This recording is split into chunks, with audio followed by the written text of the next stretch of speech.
Another day, another story.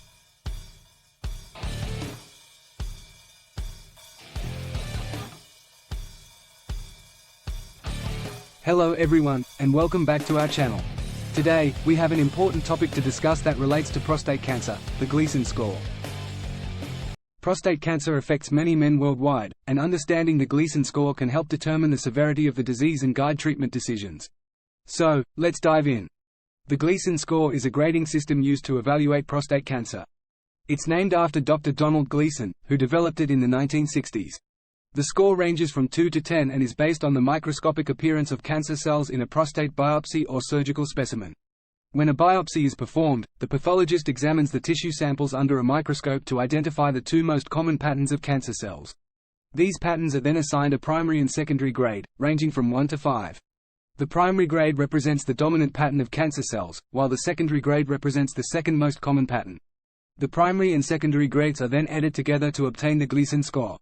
For example, if the primary grade is 3 and the secondary grade is 4, the Gleason score would be 3 plus 4 equals 7. The higher the Gleason score, the more aggressive the cancer cells are considered to be. Now, let's talk about the implications of the Gleason score. This score helps doctors determine the appropriate treatment options and predict the likely outcome for a patient. Based on the Gleason score, doctors can recommend treatments such as surgery, radiation therapy, hormone therapy, or active surveillance. Higher Gleason scores often indicate a greater likelihood of cancer spreading beyond the prostate and may require more aggressive treatment. However, it's important to note that the Gleason score is just one factor in the overall assessment of prostate cancer. Doctors consider other factors like the patient's age, overall health, and PSA, prostate-specific antigen, levels to make informed treatment decisions. To determine the Gleason score, a prostate biopsy is performed, usually guided by transrectal ultrasound. But before the biopsy, doctors often recommend several tests. First, there's the PSA blood test, which measures the level of prostate-specific antigen in the blood. Elevated PSA levels can indicate the possibility of prostate cancer, but it's important to remember that it's not a definitive diagnostic tool. If the PSA levels are elevated or abnormal, the next step might be a digital rectal exam, also known as a DRE. During a DRE, the doctor inserts a lubricated, gloved finger into the rectum to feel the size, shape, and texture of the prostate gland. If the PSA levels and DRE findings raise concerns, the doctor may then recommend a prostate biopsy to obtain tissue samples for further analysis and the determination of the Gleason score.